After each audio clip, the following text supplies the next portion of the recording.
My name is Blake Wolf. I'm going to go ahead and kick off our presentation on the analysis of Allegiant Air.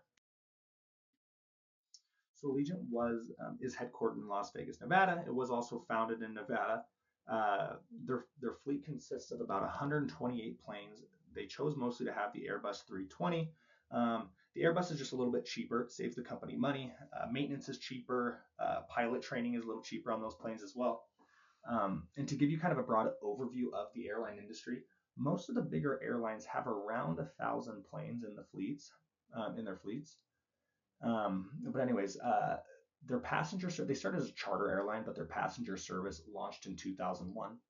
They operate as a ultra low cost carrier, so they try to keep all their costs pretty low while still aiming to have high revenues. They serve over 100 destinations in the United States. Um, and their bread and butter is kind of connecting these smaller cities to vacation spots. They're really trying to monopolize all these smaller cities. So it's really beneficial to them. Not a lot of airlines have been successful doing it. So when it comes to the history of Allegiant, they were founded in Fresno, California in 1997. They originally took the name of WestJet Express. Now, this name was already taken, and so they ran into a lot of trademark complications. So they went ahead and changed their name in 1998. Now, on the right side is this Allegiant Air logo. This is their first logo when they officially changed to Allegiant Air. Like I said previously, they were launched as a charter airline and started taking passengers in 2001. In 2000, Allegiant Air filed for bankruptcy. Um, During 2000, so it was like 2000 to 2002 was their bankruptcy period, and that's when they brought in Maurice J. Gallagher. And he is the one that brought in that ULCC, the ultra low cost carrier model for them. He had a lot of experience at different airlines, and so that's what he brought to them. He was kind of the start of their success story, I would say. And then obviously after they exited bankruptcy, they slowly just started adding more routes and growing, seeing where they could dominate. All right, when it comes to current strategies, there's four strategies I want to highlight for Allegiant. First being the aggressive expansion. There's a lot of airlines that are kind of comfortable within what they're doing right now, and they're just generating lots of cash. Whereas Allegiant is still trying to grow and still trying to control that market, the smaller to medium city market. Uh, just last year, they announced 62 new routes that they added in. Next, I want to talk about their cost model, which we kind of briefly skimmed over before, which is the ULCC, the ultra low cost carrier. This just helps maintain low costs, which drives the revenue higher. One of the big ways they do this is the ancillary revenue, which is around 40% of all their total revenue. What that is it includes their bags, their seat selections, food, and then their vacation packages. Those things don't cost. The operating costs for those items aren't that big, which gives life to this ULCC model. Next, I want to talk about growth. They're projected to grow 15% capacity growth, which is total growth of company this year in 2025. And then one of the cool, interesting things I saw was a new strategy they started to roll out in the last couple of years, which is divesting in their Sunseeker Resort. The Sunseeker Resort is one of the new resorts they built down in Florida, where they wanted to include in one of their packages where you get a flight down there, you get a card to the resort, and it's like they got food, they got beach, they have everything down there. But the investors didn't like the resort. They thought it took focus away from the highly profitable ULCC model, which should be the main focus of the airline. So right now they're trying to sell that and take away from it. I also want to touch on the environmental factors that have affected Allegiant, where politically, the FAA has deregulated certain policies which have reduced the operating costs, while labor unions and political pressure on their wages could affect Allegiant because pilots and mechanics are high cost labor groups. Now, for economy, the main thing I want to touch on for economy is fuel. Inflation and gas prices constantly are going up. And I don't see them coming down anytime soon, year after year. They're always going up. And that is the number one operating cost for Allegiant, which immensely affects them. Now, socially, consumers are starting to favor convenience over connection, which is super good for Allegiant, whereas they service those smaller cities and they're building smaller airports, which consumers love and it's convenient for them. They don't have to travel so far for the big airports. Now, technologically, Allegiant really relies on analytics for their ancillary revenue and for their routes, they heavily rely on that technology, which could be hacked. There could be a cyber attack, and it could cost them a lot of money to fix that. Now, environmentally, they have pledged to intensely reduce their carbon by 2030. And you know as well as I do that these regulations are typically getting tighter and tighter every year, which could cost them more money in the future. Now, legally, I kind of touched on it before, but the labor strike unions can lead to problems in the future, especially with their pilots. Uh, I mean, that could take away from the new routes, and they could only service certain areas domestically of the United States, and that could affect them. Uh, Now let's go over to performance analysis, and Isaac's going to go ahead and help us out with that. So for our performance analysis section, we've actually concluded to use uh, three, three, uh, three financial metrics that would help us understand how the company is doing at the end of the fiscal year of 2024. We see that for the first one, we used profit margin, return on equity, return on assets. For the first one, profit margin, we see that Allegiant Air Allegiant Air had about negative 9.56% in their profit margin. So that would mean that the company itself is not doing too well on actually performing good or actually making a profit within their company. And so the profit margin actually tells us how efficient a company turns revenue into profit. As you can see here, between Allegiant's two other peer companies, we also see that Spirit Airlines has a negative 22.50%, which is extremely bad. And we also see that Frontier has a good amount, but a small amount, but it's still profitable, about 2.25%. And we can see that probably their revenue exceeds more of their expenses. And we could also suggest for Allegiant Airline that they should probably diversify or limit their operating expenses to actually become more profitable and more attractive to shareholders.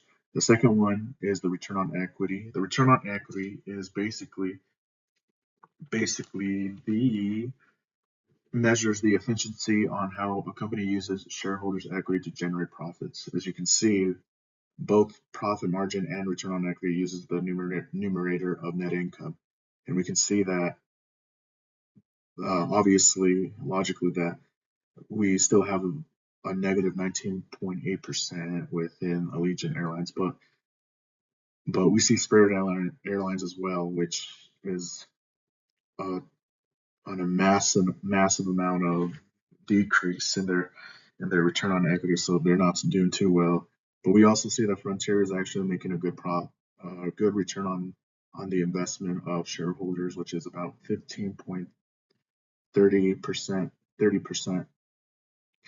We can actually suggest that, since, as I mentioned before, with the profit margin, we could determine that, or we can suggest that Allegiant should also decrease their expenses, and and increase their revenues by diversifying into the market, uh, going different global markets. And so for our third one, we see that it's the return on assets. Allegiant Airlines isn't doing too well on that realm as well. And so we can suggest, and the return on assets tells us, and it measures the efficiency a company uses its assets, like for instance planes, cash, equipment, and how they can turn that and generate it into returns, like for profit. We can suggest that we can see that this tells us that Allegiant is using poorly on their assets, and using poorly on their assets, and also another factor would be a seasonal downturn. Like there's some seasons that will give them a low demand on their products and services, goods and services. Next, I'll walk us through Allegiant Air's position with the Porter's five forces. First, the threat of new entrants is moderate. The airline industry requires major financial investment and strict FAA compliance, so it's really hard for newcomers to break in. But because Allegiant focuses on underserved routes, there's still a risk of regional competitors moving into those markets. Second, the bargaining power of buyers is high. Travelers can easily compare airfare across multiple platforms and switch if they find a cheaper fare. Because of that, Allegiant must constantly offer low prices and even offer appealing vacation packages to retain customers. Third, the bargaining power of suppliers is very high. There's limited aircraft and engine suppliers, such as Boeing, and fuel prices fluctuate, so Allegiant has little control over these costs. Fourth, the threat of substitutes is high. People can choose other airlines, drive, take the bus, take the train for short travel. That puts pressure on Allegiant to maintain a strong value proposition. And finally, competitive rivalry is high. Low cost carriers like Spirit and Frontier fight for the same market, which really pushes Allegiant to stay aggressive with pricing and route strategy.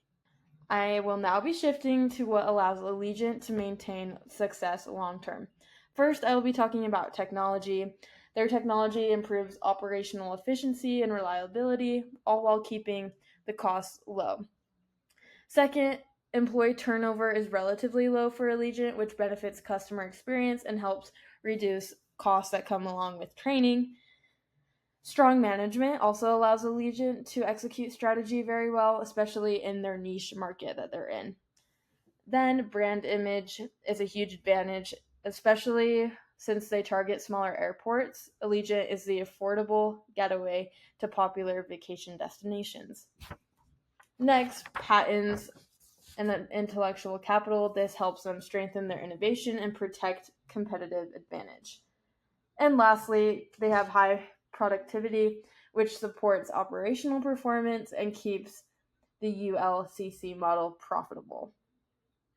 Together, all of these sustainable advantages provide stability, especially when the economic conditions can shift. And finally, Allegiant also has some competitive advantages that are beneficial today, but not guaranteed to last as long. Their affordability attracts budget-conscious leisure travels, and they maintain a low debt, which helps them stay financially flexible, along with a strong cash flow, which allows them to continue to grow in routes and equipment. They have also built a trustworthy reputation in niche markets, which will support them with their customer base. They have aggressive pricing strategy that positions them well against the competition. Financial growth shows that their model is currently performing strong, but as with anything, things can shift. So it's very important that Allegiant keeps up to date with these categories to ensure that they will continue to be a competitor in their market. So for our last section, we talk about the corporate strategy that Allegiant Airlines has implemented in their business or corporation. So the first one that we put down was they focus more on the ultra low cost carrier model, the or abbreviated to ULCC, and by doing so, they're offering base fares that are significantly lower than legacy carriers, like as we mentioned in our performance analysis, the Frontier, bigger airlines like Frontier or Southwest, and so that's what they're using. Second, they prioritize leisure travel. They serve. They only their target audience or target consumers are primarily vacationers, and they've also connect smaller cities within the United States, not globally for now. Within the United States, such as Vegas, Orlando, any place that actually is more of a vacation site for travelers. And so that's what they prioritize. They've also have several revenue pipelines or streams. And what this means is that have they've actually have separate prices for, like, for instance, luggage, baggage fees, seat upgrades, foods and drinks, and a bundle vacation packages, which it sounds pretty good in life for their own opportunity, but it also is probably a consequence to consumers not actually purchasing those types of selling add-ons. And what I mean is that they like things that are included within the ticket or within the flight tickets, and so I think that's one. I mean, it would help to know that that helps with the revenue, but it also could be a spiral downturn for consumers that are price sensitive to that sort of action activity or strategy. The other one is the direct to buyer method. So what this means is that Allegiant does not actually sell their tickets or other products through third parties, and so they rather sell it in their own website. Uh, in this case, the reason is that this reduces the distribution cost and allows them to cross-sell vacation packages easily to consumers, so they can actually get the direct approach with consumers instead of having a middleman or a third party with in between them. And the fifth one would be the cost efficient airport approach. By all means, that means that they use secondary airports instead of primary airports or airports that are to get too busy. They've actually Allegiant wants to avoid major and primary airports because they want to directly have a point-to-point routes in between travels, and so this allows them to have a bigger presence. This also allows them to have a bigger presence within the niche market, which they've already exist. And then our last one would be ethical and sustainable business model, which is environmental and social responsibility that they are pursuing and focusing now. They're highlighting and addressing the sustainability concerns eh, for employee retention, and they've focused more on corporate responsibility, and the environmental impact that it has. So, and that is it for our presentation.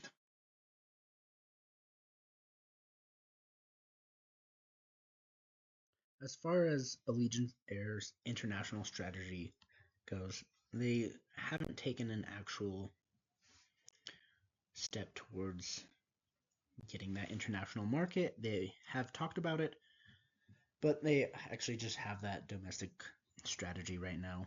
They target small cities, normally to popular destinations.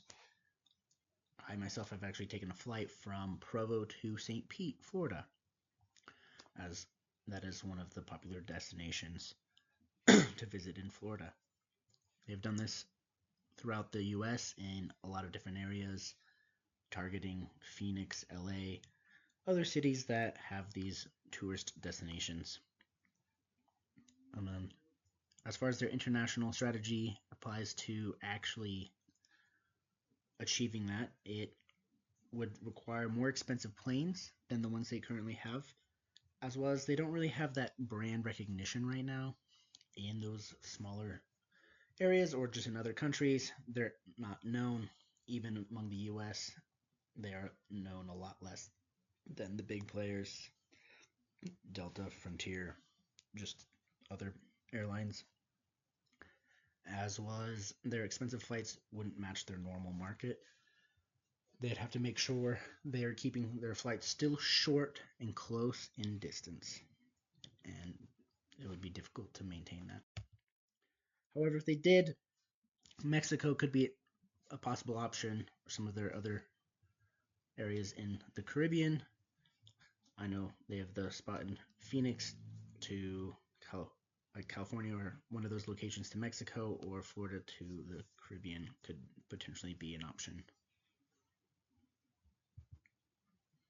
But for right now, they have not expanded it out yet.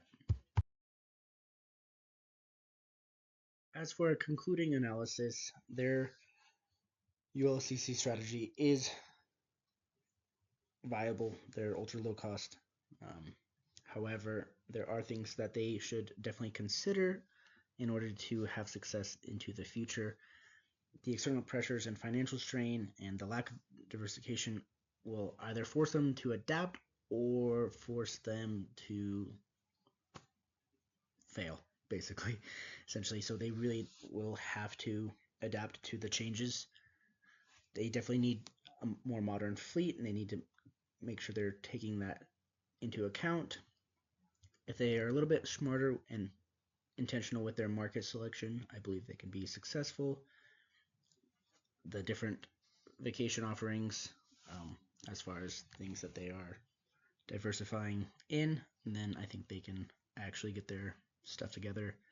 And if they do decide to expand internationally, they just need to be very intentional with that strategy, as far as something that we mentioned earlier was just keeping those at short flights, as that will most likely keep their costs down, still using their current strategy to be able to offer that low cost to their target market.